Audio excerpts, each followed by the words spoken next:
নমঃ শিবায়। জ্যোতিষ কথা চ্যানেলে আপনাদের সকলকে স্বাগত। দর্শক বন্ধু, আজকের আলোচনা ব্ল্যাক ম্যাজিক নিয়ে, ব্ল্যাক ম্যাজিক এফেক্ট নিয়ে, ব্ল্যাক ম্যাজিক এফেক্টকে কী করে কম করবেন তার উপায় নিয়ে, কালা জাদু, তন্ত্রমন্ত্র, এই সমস্ত বিষয় নিয়ে আজকাল অনেক অনেক বেশি কথা হয়। আমরা আজকের যুগে দেখা যাচ্ছে হিংসা করে হোক, প্রতিহিংসা করে হোক, একে অন্যকে প্রতিযোগিতায় হারানোর জন্য হোক, অন্যের সুখে ঈর্ষান্বিত হয়ে হোক, একজন আরেকজনের ক্ষতি করার চেষ্টা করে। আর এই সমস্ত তন্ত্রমন্ত্র কালা জাদুর শিকার হয়ে পড়েন কোনো না কোনো ব্যক্তি। হতে পারে আপনি হয়েছেন, হতে পারে আপনার পরিচিত জন হয়েছেন। তাহলে আজকের ভিডিও আপনাদের জন্য কিন্তু অত্যন্ত উপকারী একটি ভিডিও হতে চলেছে। শেষ পর্যন্ত সঙ্গে থাকবেন। আমি এমন আপনাদের সামনে উপায় রাখবো, কোথাও যেতে হবে না, কোনো গুরু মহারাজ তান্ত্রিক কারো কাছে যেতে হবে না। শুধু এইটুকু আমি যা বলতে চলেছি, এইটুকু যদি আপনারা আপনাদের জীবনে করেন, নিশ্চিতভাবে ভয়ঙ্কর থেকে ভয়ঙ্কর তান্ত্রিক ক্ষতি যা আপনার ওপর করা হয়েছে বা আপনি যেভাবেই হোক এই সমস্ত জিনিসের শিকার হয়ে পড়েছেন, সেখান থেকে আপনি রক্ষা পেয়ে যাবেন। আমি উপায় বলবো, আমি যে উপায় বলবো, আমি গুরু পরম্পরায় আমার যে সমস্ত সিদ্ধ ব্যক্তিদের সাথে আমার যেটুকু আমার দর্শন হয়েছে, তার কাছ থেকে যে জ্ঞানগুলো আমরা পেয়েছি, বিভিন্ন শাস্ত্র, বিভিন্ন পুস্তক পড়ে যা জ্ঞান আহরণ করেছি, তার মাধ্যম দ্বারা আমি আজকে আপনাদের সামনে এই উপায় রাখতে চলেছি। সুতরাং বলতে পারেন সিদ্ধদের জ্ঞান, পূর্বজদের জ্ঞান, ঋষিদের জ্ঞান, মুনিদের জ্ঞান নিশ্চিতভাবে অচূক এই উপায় যা আমি বলতে চলেছি। দর্শক বন্ধু, শেষ পর্যন্ত সঙ্গে থাকবেন।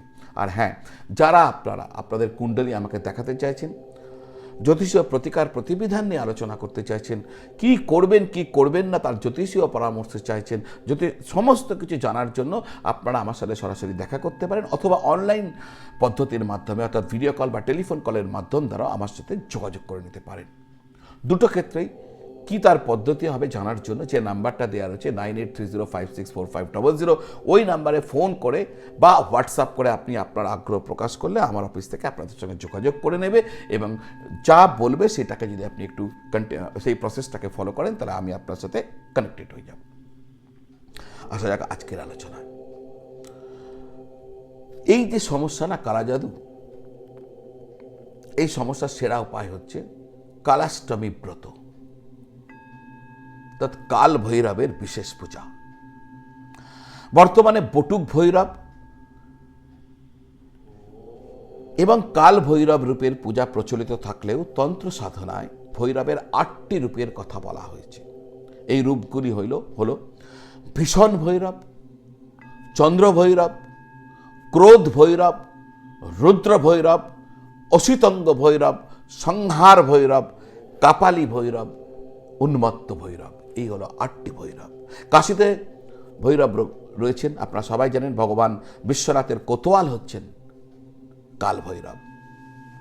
উজ্জয়নের রাজা মহাকাল আর মহাকালের সেনাপতি হচ্ছেন কাল ভৈরব। আপনারা যারা মহাকাল দর্শন করেছেন তারা নিশ্চয়ই কাল ভৈরব দর্শন করেছেন। যারা উজ্জয়ন যাবেন, কাল ভৈরবের পূজা যদি করতে পারেন অনেক অনেক লাভবান হবেন। কাল ভৈরবের পূজা করলে না রাহু কেতুর দোষ একদম সমাপ্ত হয়ে যায়। উজ্জয়ন যখন প্ল্যান করবেন, কাল ভৈরব প্ল্যান করবেন, এমনভাবে প্ল্যান করুন যদি কাল ভৈরবে গিয়ে উজ্জয়ন তো সব থেকে সেরা জায়গা, ওখানে গিয়ে যদি মহাকাল দর্শনের আগে পরে হোক কাল ভৈরবের পূজা করতে পারেন, বিশেষ করে কালাষ্টমীর দিন কালাষ্টমীর ব্রত করে, তাহলে আপনি একদম নিশ্চিন্ত থাকুন, আপনার জীবনে রাহু কেতু কোনো সমস্যা থাকবে না। আর যদি কোনো কালা জাদুর কোনো এফেক্ট আছে, তাহলে বিন্দু মাত্র আপনার সাথে কোনোদিন থাকবে না। তো এই হলো বিষয়। এবার আসি কালাষ্টমী ব্রত কি। প্রতি মাসের কৃষ্ণপক্ষের অষ্টমী তিথিতে কালাষ্টমী ব্রত পালন করা হয়। বিশ্বাস করা হয় এই দিন এই ব্রত পালন করলে ভগবান শিব প্রসন্ন হন এবং ভক্তকে আশীর্বাদ করেন এবং শীঘ্র নিশ্চিত ফল প্রদান করেন। যদিও কাল ভৈরব জয়ন্তীর দিন কালাষ্টমী ব্রত প্রধান পালন করা হয়, কিন্তু যা মাঘ মাসের কৃষ্ণপক্ষের অষ্টমী তিথিতে পড়ে, কিন্তু কাল ভৈরবের ভক্তরা প্রতি মাসের কৃষ্ণপক্ষের অষ্টমী তিথিতেও এটাকে পালন করেন। প্রতি মাসের কৃষ্ণপক্ষের অষ্টমী তিথিতে আপনি কালাষ্টমী ব্রত করতে পারেন। মাঘ শীর্ষ মাসে কৃষ্ণপক্ষের অষ্টমী তিথিতে হচ্ছে মহাকাল ভৈরব মহাষ্টমী ব্রতর মহাদিন। মাঘ শীর্ষ মাসে কৃষ্ণপক্ষের অষ্টমী তিথিতে 1 বছর অপেক্ষা করতে হয়, কিন্তু প্রতি মাসেও আপনি এই পূজা করতে পারেন কৃষ্ণপক্ষের অষ্টমী তিথিতে। কালভৈরবের উপাসনা নেতিবাচক শক্তি, শত্রু সমস্যা, সমস্ত পাপ থেকে মুক্তি দেয়। সেই সঙ্গে সঙ্গে কাঙ্ক্ষিত ফল আপনার যা চান তাও আপনি পাবেন। কোনো গ্রহ যদি কোনো অশুভ প্রভাব দেয়, কালভৈরবের উপবাস করলে অশুভ প্রভাব দূর হয়ে যায়, শুভ ফল পাওয়া শুরু হয়ে যায়। কালভৈরবের পূজা করলে যে কোনো ধরনের কালা জাদুর যে প্রভাব তার অবসান হয়ে যায়, ভূত প্রেত ভয় থেকে ব্যক্তি মুক্ত হয়ে যায়, ভয়ঙ্কর রাহুকেতুর দোষ নষ্ট হয়ে যায়। কৃষ্ণপক্ষের অষ্টমী তিথিতে, আমি আগেই বলেছি, মাঘ শীর্ষ মাসের কৃষ্ণপক্ষের অষ্টমী তিথিতে উপবাস রেখে ভগবান কালভৈরবের পূজা করতে পারেন। এছাড়াও প্রতি মাসে কৃষ্ণপক্ষের অষ্টমী তিথিতে উপবাস রেখে কালভৈরবের পূজা করতে পারেন।